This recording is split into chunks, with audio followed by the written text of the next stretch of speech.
So today's topic is merge sort algorithm. Okay. Yesterday we are discussed insertion sort, and today the topic is merge sort.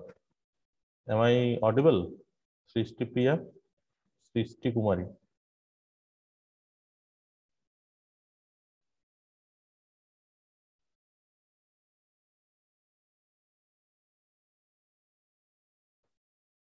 Roshan Kumar.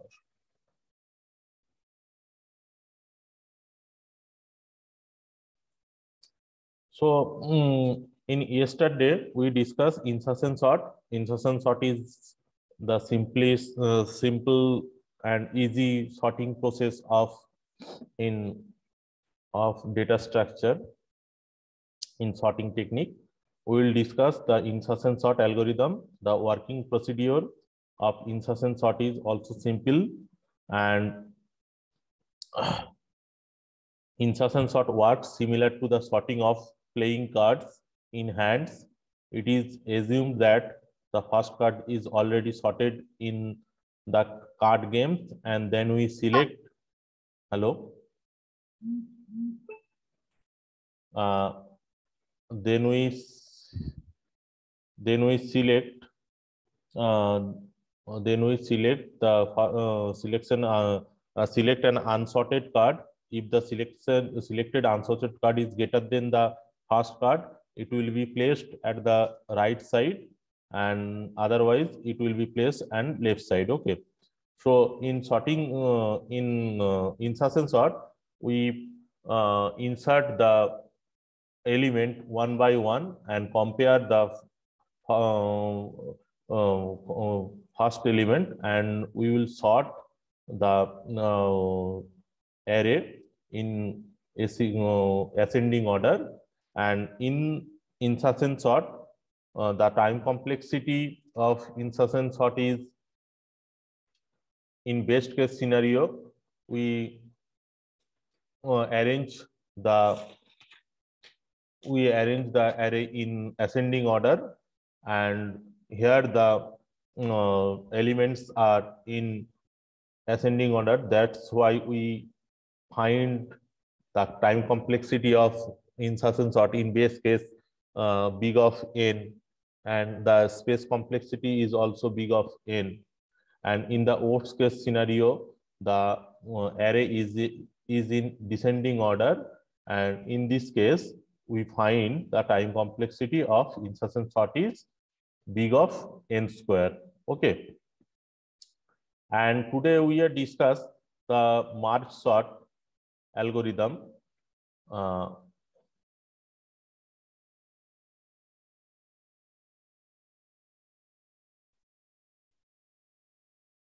In merge sort algorithm,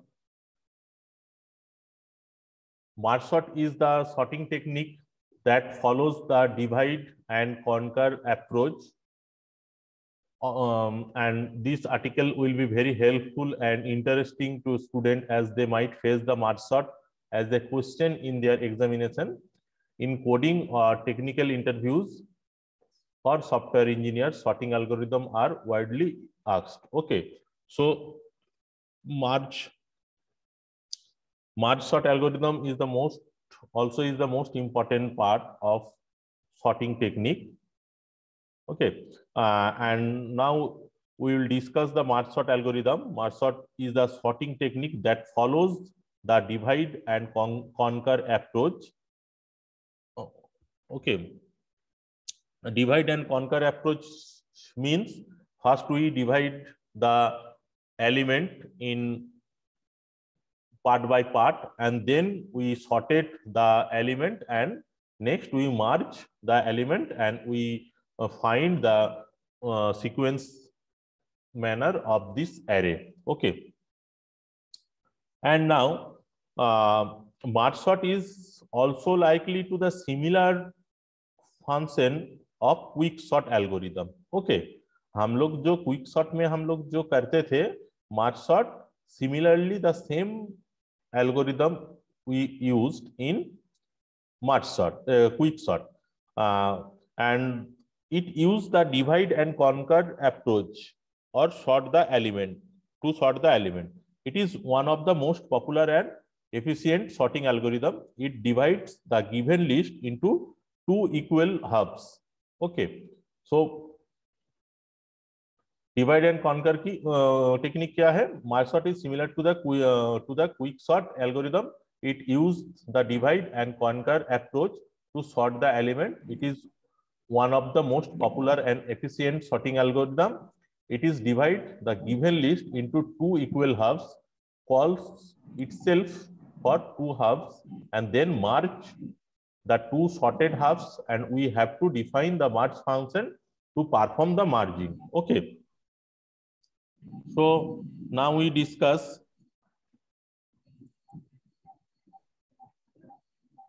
working principle of merge sort. And यहाँ पर मैं एक discuss करूंगा.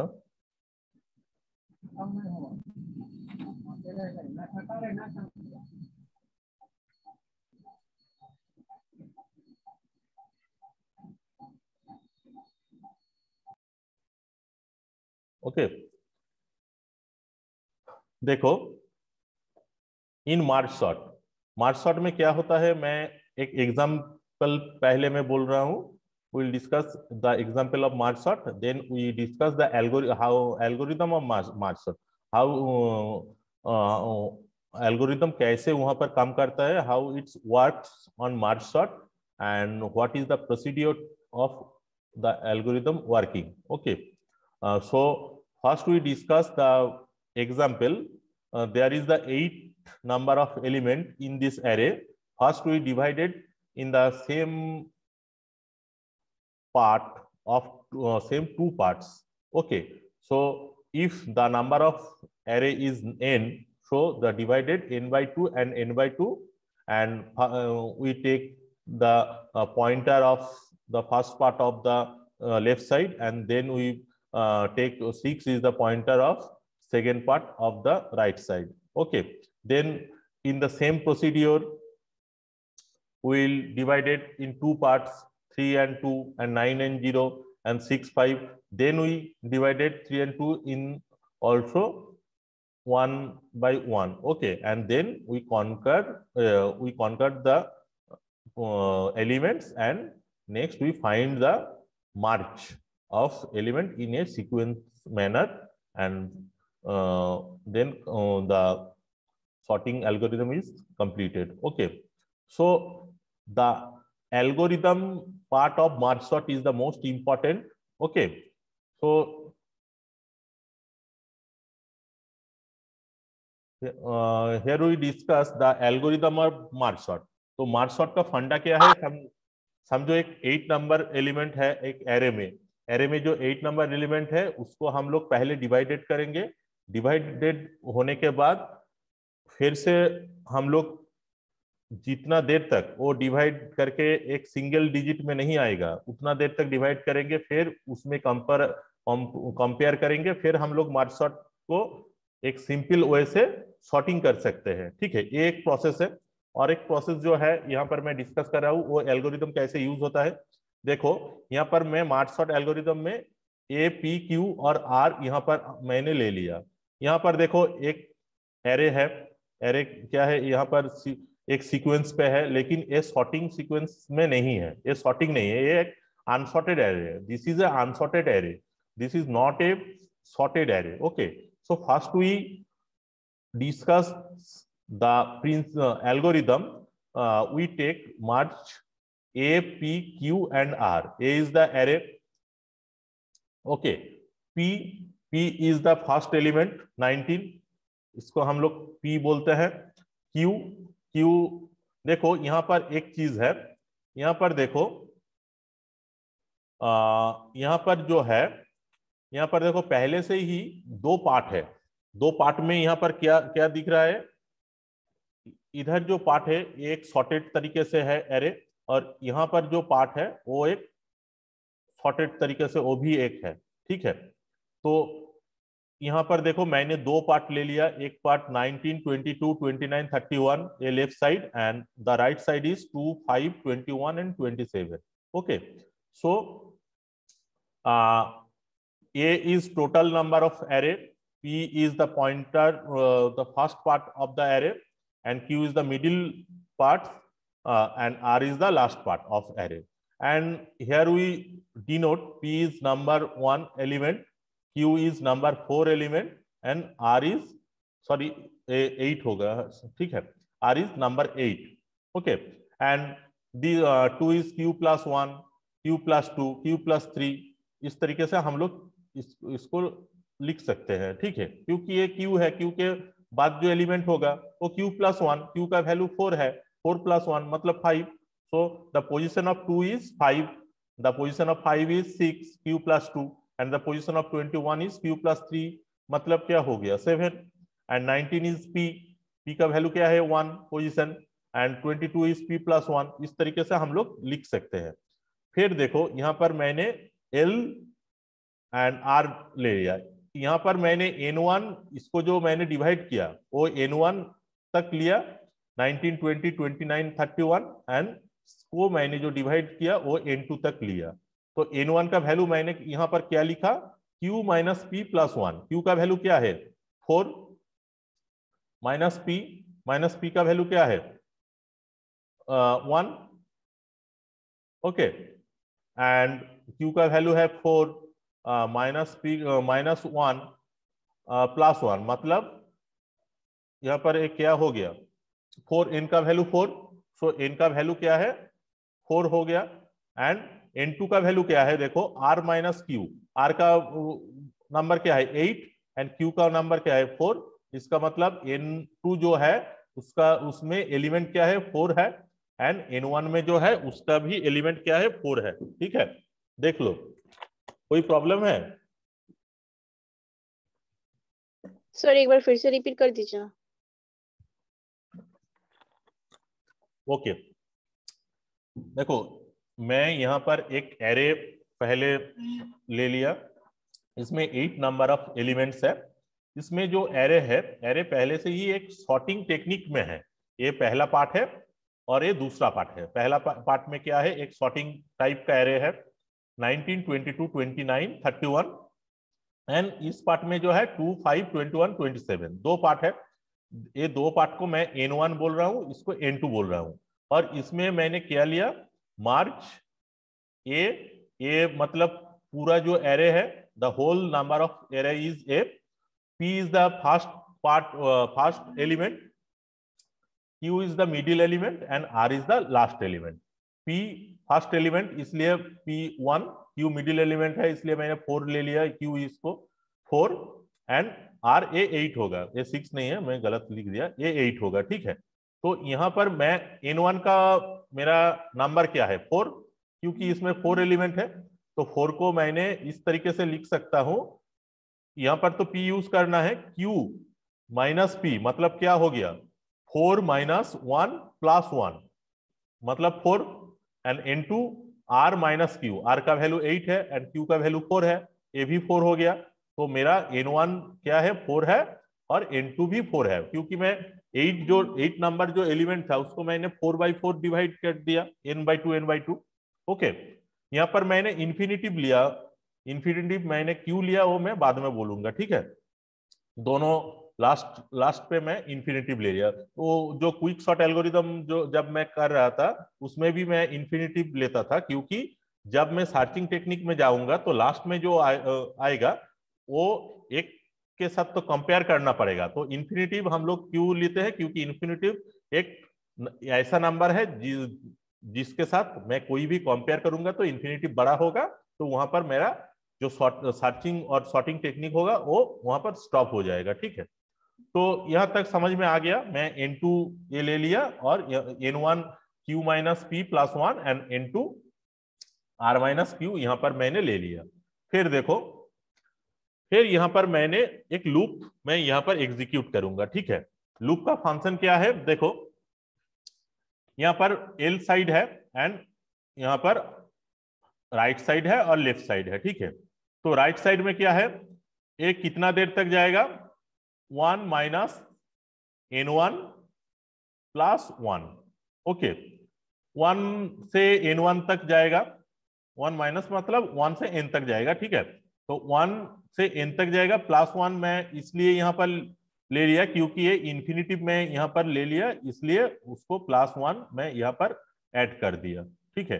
ये 1 से n तक जाएगा l and r 1 से n2 तक जाएगा, फिर प्लस 1 मैं, क्योंकि यहाँ मैं इंफिनिटिव ले लिया इसलिए मैं यहाँ पर प्लस 1 ले लिया, ठीक है। तो l एंड r कितना तक ट्रैवल करेगा, 1 से n1 तक और यहाँ पर 1 से n2 तक। देन मैं क्या करूंगा, यहाँ पर एक फॉर लूप ले लिया। फॉर लूप क्या है, i इज इक्वल टू 1। यहाँ पर देखो मैं जब यहाँ पर मैं दो पार्ट पे डिवाइडेड कर रहा हूं एरे को, when we divide the array in two part, the first part of array and the first element is called is a pointer, okay, and we denote the pointer is I. So I is equal to 1 to n1, okay, I is equal to 1 to n1 मतलब क्या है, I से start होगा pointer and n1 तक वो travel करेगा, उसको sorting करेगा n1 तक, okay. So I is equal to a p plus I minus 1, okay, p plus I, क्योंकि यहां से एक एक करके वो क्या होगा, एक एक करके वो पॉइंट करते जाएगा, जिसमें होगा वहीं पे रुक जाएगा, नहीं तो एक एक करके वो पॉइंट करके जाएगा और सॉर्टिंग करते रहेगा, ठीक है। फिर यहाँ पर मैंने सेम चीज ले लिया, इसमें मैंने जे पे जो सेकेंड पार्ट है, ये तो पॉइंटर है जे टू n2, फिर आरजे क्या होगा, ए जी प्लस आई, जी प्लस आई तक वो क्या करेगा, सॉर्टिंग करता रहेगा, ओके।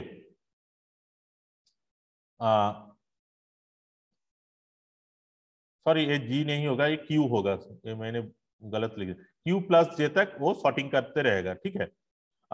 नेक्स्ट देखो यहाँ पर मैंने क्या लिया, n1 प्लस 1 इंफिनिटिव में, क्योंकि सर, हाँ बोलो। सर वो जी क्यू होगा या फिर क्यू प्लस 1 होगा? ओहो, हाँ क्यू प्लस, सॉरी मैंने गलत लिख दिया, ये क्यू प्लस 1 होगा, ठीक है। क्यू प्लस 1 तक क्योंकि क्यू से वो एक एक करके बढ़ता रहेगा जितना देर तक हो सकता है, इंफिनिटिव नहीं आएगा वो। ये दोनों चीज बड़ा कुछ भी नहीं है, ये जो एक करके सॉर्टिंग जो सॉर्ट करेगा तो वहां पर ये मूव करता रहेगा, इसलिए मैंने यहाँ पर फॉर लूप लगाया है, ठीक है। वो सॉरी, वो क्यू प्लस 1 ही होगा, ये नहीं है, क्योंकि 1 तक वो 1 करके बढ़ता रहेगा, ठीक है। एंड आई इजिकल टू 1 यहाँ पर मैंने ले लिया और जे इजिकल टू 1 ले लिया। फिर देखो मेन जो पॉइंट है, मेन पॉइंट यहाँ पर है, कैसे यहाँ पर ये सॉर्टिंग होता है, ठीक है। यहाँ पर मैंने दो लूप यूज करूंगा। लूप में क्या होगा देखो, यहाँ पर देखो मैंने यहाँ पर क्या था, एक जो एरे था, एरे में 8 एलिमेंट था, 8 एलिमेंट को मैंने क्या किया, दो पार्ट में डिवाइड कर दिया, एक पार्ट है एल एंड दूसरा पार्ट है आर। इस दोनों पार्ट में क्या है, ये सॉर्टेड तरीके से है और यहाँ पर भी सॉर्टेड तरीके से है। फिर यहाँ पर एक ब्लैंक बॉक्स लेंगे, ये मैं फिलअप कर दिया हूँ, लेकिन यहाँ पर एक ब्लैंक बॉक्स रहेगा, ठीक है। तो यहाँ पर जो पहला जो बॉक्स है, इसको मैंने यहाँ पर एक वेरिएबल यहाँ पर लूंगा, उस वेरिएबल का नाम क्या होगा, के, ओके। यहाँ पर मैं जो वेरिएबल यूज करूंगा वो एक पॉइंटर होगा, उस पॉइंटर का नाम क्या होगा, के, ओके। सो यहाँ पर क्या होगा देखो,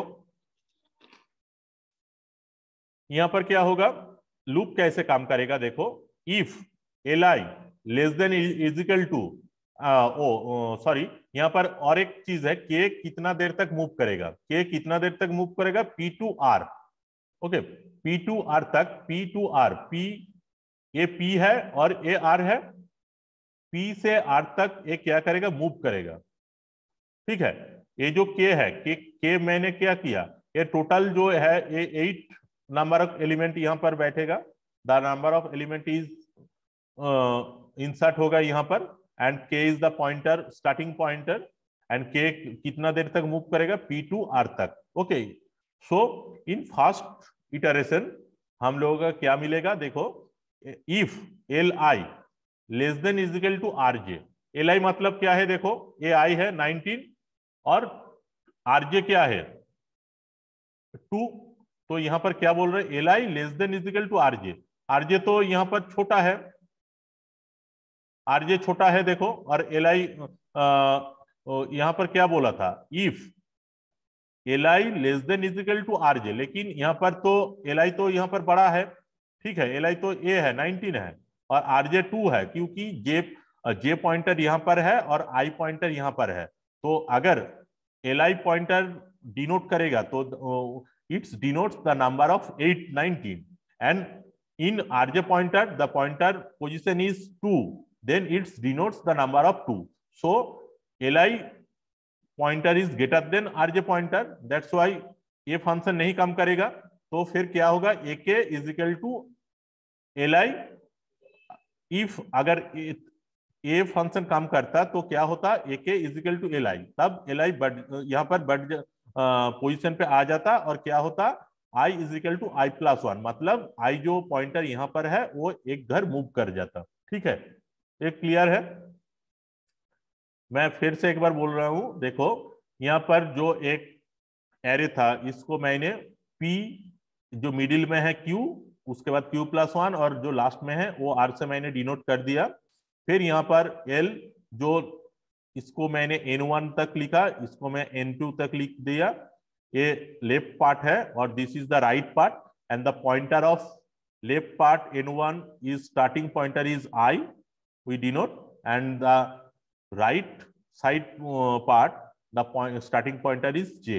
Okay, then we take a blank array and the first position of the array we denote the pointer, this is the variable, and also we denote this variable is k. Okay, so now we compare the li and rj, the pointer of li and rj, and here we use the loop function, and if li less than is equal to rj, then ak is equal to li. if अगर a less than होगा और is equal to होगा तो क्या होगा, इसमें li ak is equal to li होगा। ak मतलब जो इस एरे का जो पॉइंटर है ak वो li होता, और क्या होता, आई जो पॉइंटर है वो एक घर मूव कर जाता, I is equal to I plus 1। So इस पॉइंटर तब क्या होता, इस 22 पर आ जाता, लेकिन यहां पर आई जे तो ग्रेटर देन है, ठीक है, यहां पर sorry L I greater than है, इसलिए else A K is equal to R J और J is equal to J plus 1। So क्या हो गया देखो, यहां पर क्या है, आर जे ग्रेटर देन है, इसलिए यहां पर क्या हो गया, 2 पहले यहां पर आ जाएगा और J is equal to J plus 1, मतलब जे में जो पॉइंटर था वो क्या होगा, वो यहां पर मूव कर जाएगा। ठीक है, फिर क्या होगा देखो, फिर से L of I and R of J में कंपेयर होगा, फिर से क्या होगा, ये ग्रेटर देन है इसलिए 5 यहां पर आ जाएगा, क्योंकि अगर नंबर 2 सॉर्टेड हो गया तो ए पॉइंटर भी मूव हो जाएगा, इसमें आ जाएगा। फिर 5 और 19 के बीच में कंपेयर होगा, 19 आ जाएगा, फिर 5 आ जाएगा, फिर 19 और 21 के बीच में जब कंपेयर होगा 19 आएगा, 21 20 के बीच में जब कंपेयर होगा तब 21 आ जाएगा, फिर 22 27 29 31। इस तरीके से मार्कशॉट का जो एल्गोरिदम है, मार्कशॉट का एल्गोरिदम यहाँ पर काम करेगा। ठीक है, कोई भी प्रॉब्लम है बोलो।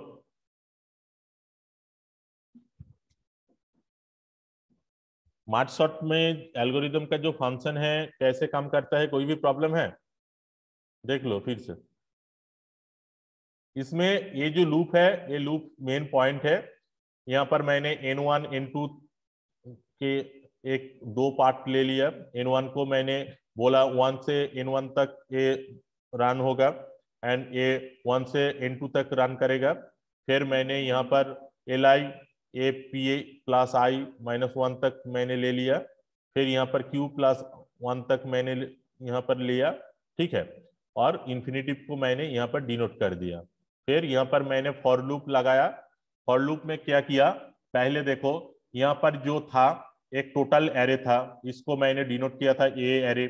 इसमें पहला जो पार्ट एलिमेंट था उसको मैंने पी, मिडिल में जो एलिमेंट था उसको मैंने क्यू, एंड लास्ट में जो एलिमेंट था उसको मैंने आर को डिनोट कर दिया। ठीक है, फिर देखो यहां पर अगर समझो ये एक n नंबर एरे है तो n/2 n/2, तो इसमें जो n1 आ गया, इसमें मैंने जो पहला जो एलिमेंट है इस एलिमेंट को मैंने i से डिनोट कर दिया, और इसमें जो एलिमेंट था पहला उसको मैंने j से डिनोट कर दिया। ठीक है, फिर मैं एक अलग से एक एरे में यहाँ पर ले लिया, अलग सा जो मैं यहाँ पर एरे ले लिया, यहाँ पर मैंने एक पॉइंटर लिया, पॉइंटर एक वेरिएबल पॉइंटर, उसका वैल्यू है k। फिर मैं यहाँ पर एक लूप फंक्शन यहाँ पर मैंने यूज किया। लूप फंक्शन क्या है, पहले for K move p to r, okay.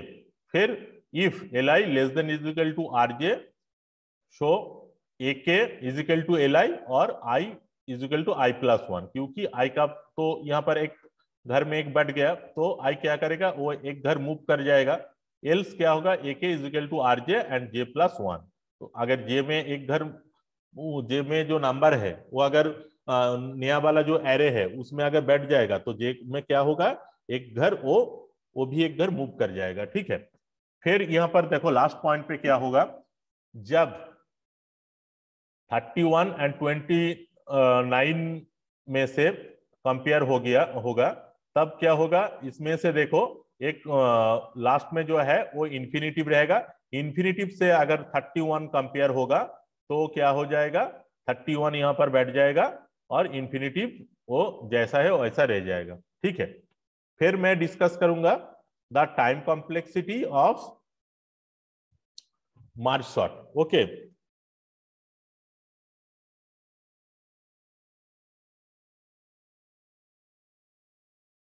देखो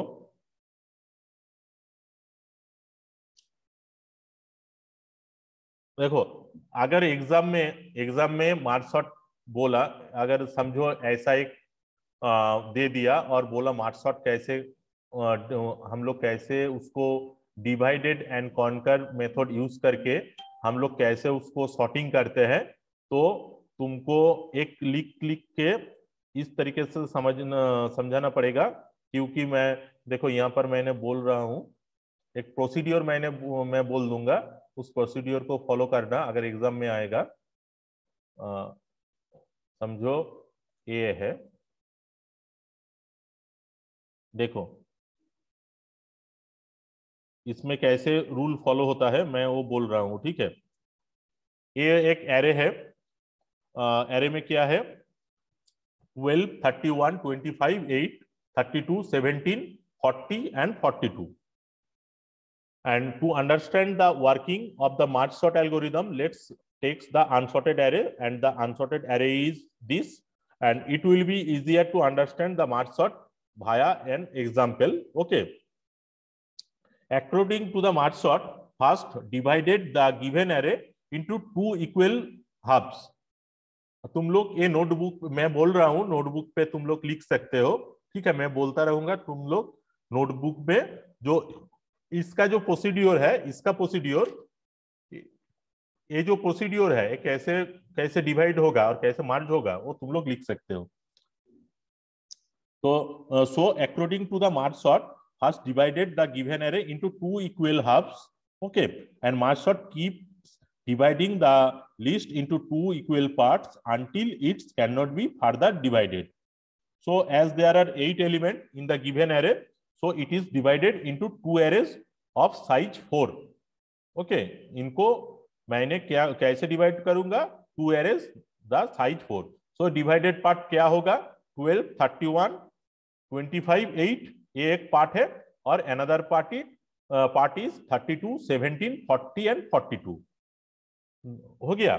now again divided this two arrays into halves as they are of size of 4, so divided them into two arrays of size of 2। ये तो 4 size में मैंने divided कर दिया, फिर 4 size को मैं क्या करूंगा, 2 साइज पे मैं डिवाइडेड कर दूंगा। सो द डिवाइडेड पार्ट क्या होगा, 12, 31, 25 8, 32 17, 40 and 42. Now again divided this array to get the atomic value that cannot be further divided. इसमें तो दो दो पार्ट आ गया, फिर मैं क्या करूंगा, again divided this array to get the atomic value that cannot be further divided. Okay, so divided में क्या आ जाएगा, 12 आ जाएगा, फिर एक 31 single digit, 25 single digit, 8 single digit क्या आएगा, 32 single digit, 17 single digit, 40 and single digit 42. Okay, now combine them in the same manner they were broken. अब मैं क्या करूंगा, कॉम्बाइन करूंगा इन एरे को जैसे मैंने उसको डिवाइडेड कर, लेकिन जब मैं कॉम्बाइन करूंगा वहां पर मैं क्या करूंगा, कंपेयर करूंगा. Okay, so in combine first compare the element of each array and then combine them into another array in sorted order. So first we compare 12 and 31. Okay, देखो मैंने यहाँ पर सिंगल डिजिट में डिवाइडेड कर दिया था, फिर मैं क्या कंपेयर करूंगा, 12 31 को, both are in sorted position, 12 and 31 both are in sorted position. Then compare 25 और 8. ओके, समझ में आ रहा है. So then compare 25 and 8 and in the last of two values put 8 first followed by 25. Okay, मैं जो बोल रहा हूं वो समझ में आ रहा है. Hello, yes sir. देखो ये मैं Yes, sir. सिंपल सा एग्जांपल है, मैं यहाँ पहले ही बोल दिया, लेकिन अगर एग्जाम पे आएगा तो तुम लोग कैसे लिखोगे वो मैं एक प्रोसीड्यूर बोल रहा हूँ. ठीक है, तो जब वो डिवाइडेड हो गया, सिंगल सिंगल पार्ट पे आ गया, तब मैं क्या करूंगा, दो दो लेके इसमें से मैं कंपेयर करूंगा. देखो 12 12 और 31 ये तो एक सॉर्टेड एरे में है, ये कंपेयर करने का जरूरत नहीं, वो भी वही मैंने यहाँ पर बिठा दूंगा. 25 8 है, लेकिन ये तो कंपेयर करना पड़ेगा क्योंकि 8 25 से स्मॉलेस्ट है, इसलिए 8 फर्स्ट फॉलोड बाय 25 हो जाएगा. Then compare 32 and 17, sort them and put 17 first followed by 32, 17 पहले आ जाएगा. And after that compare 40 and 42, place them consequently because 42 and 40 and 42 is already in sorted. So मेरे पास क्या आ जाएगा, 12 31, 8 25, 17 32, 40 42. In the next iteration of combine, now compare the arrays with two data values and merge them into an array of found values in sorted order. मैं यहाँ पर एक value में compare कर रहा था, फिर मैं जब मार्च करूंगा तो मैं क्या करूंगा, ये दोनों 12 31 और 8 25 के बीच में कंपेयर करूंगा, और इसमें कंपेयर करने से क्या आ जाएगा, 8 12 25 और 31. इस तरीके से मैं यहां पर कंपेयर करूंगा तो 17 32 40 42 आ जाएगा. Now there is a final merging to the array. After that final merging of above arrays, the array look like 8 12 17 25 31 32 40 42. एक सिंपल वे है.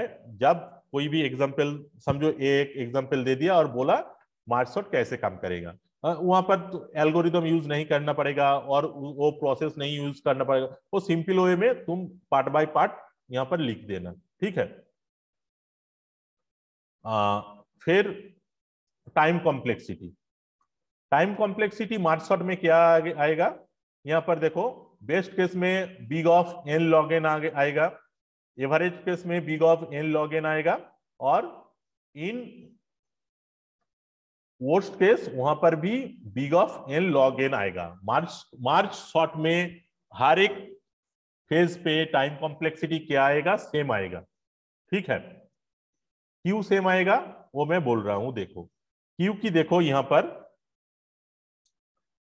तुम्हारा आज क्लास खत्म होने के बाद मैं और एक बार लॉगिन करूंगा, तो वहां पर लॉगिन हो जाना, मैं अटेंडेंस ले लूंगा. ठीक है, मैं 2 या 3 मिनट के बाद ये कंप्लीट कर दूंगा, फिर एक बार लॉगिन करूंगा. सेम ये से लॉगिन से तुम लोग एक एक बार वहां पर ज्वाइन कर लेना, ठीक है। मैं इनकी स्क्रीनशॉट ले लूंगा। ओके, कोई प्रॉब्लम है? देखो, in time no complexity, sir. In time complexity, मैं यहाँ पर टाइम कॉम्प्लेक्सिटी बोल रहा हूँ सिर्फ एक सिंपल वे में। कल में सुबह में तो क्लास होगा 10:40 को, उसमें मैं टाइम कॉम्प्लेक्सिटी डिस्कस कर दूंगा कैसे हो रहा है।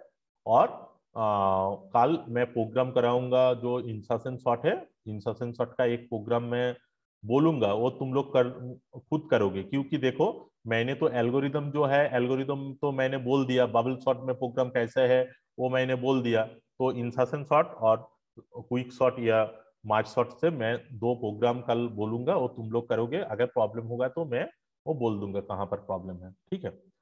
तो in best case complexity of merge sort, it occurs when there is no sorting required. The array is already sorted. The best case time complexity of merge sort is big of n log n. यहाँ पर जो main function है Q, Q यहाँ पर best case, average case और worst case सभी पर n log n Q हो रहा है। क्योंकि देखो,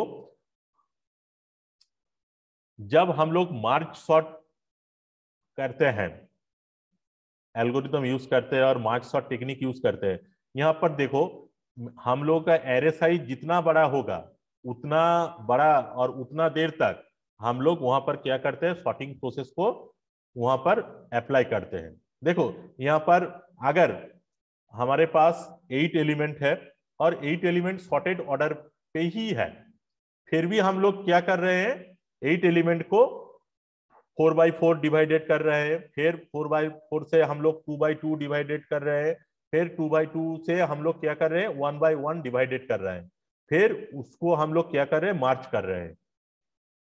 वो जो सॉर्टिंग टेक्निक है, सॉर्टिंग टेक्निक हम लोग कर रहे हैं, लेकिन हम लोगों को डिवाइडेड करना भी पड़ रहा है। तो इन बेस्ट केस में वही सेम काम हम लोग करना पड़ता है, इन एवरेज केस में वही सेम काम हमको करना पड़ता है, और in the worst case complexity we done the same procedure which is done in best case और average case. Okay, that's why in the same technique, best case, average case and worst case, we use the same procedure of the divided and conquer rules. Okay, so एक बहुत important question है ये, हर एक interview पर और हर एक exam पर ये देता है, मार्च शॉर्ट का कॉम्प्लेक्सिटी क्या है। क्योंकि देखो मार्च शॉर्ट में कॉम्प्लेक्सिटी जब तुम लोग इंटरव्यू दोगे तो वहां पर अगर तुमको क्वेश्चन करेगा कि मार्च शॉर्ट का बेस्ट केस में टाइम कॉम्प्लेक्सिटी क्या है, एवरेज केस में टाइम कॉम्प्लेक्सिटी क्या है, एंड वर्स्ट केस में टाइम कॉम्प्लेक्सिटी क्या है, तुम लोग एक कंफ्यूजन में पड़ जाओगे। क्योंकि हर एक सॉर्टिंग में क्या है, तीनों केस में टाइम कॉम्प्लेक्सिटी अलग सा होता है। तो तुम लोग क्या करोगे, बेस्ट केस में शायद बोल दो big of n log n, लेकिन एवरेज केस में तुम लोग बोलोगे big of n log n होगा या बिग ऑफ एन स्क्वायर होगा या बिग ऑफ एन होगा। वो एक कंफ्यूज पोजिशन है, ठीक है। तो इसलिए यहाँ पर क्या होता है, ये याद रखना कि ये तीनों चीज में क्या होता है, टाइम कॉम्प्लेक्सिटी सेम होता है, ठीक है। ठीक है, आज का क्लास है, कल मैं टाइम कॉम्प्लेक्सिटी एक बार डिस्कस करूंगा। मैं यहाँ पर क्लास ऑफ कर रहा हूँ और एक बार मैं ऑन रहूंगा, ठीक है। तो वहां से तुम लोग एक बार लॉग इन कर लेना, ठीक है।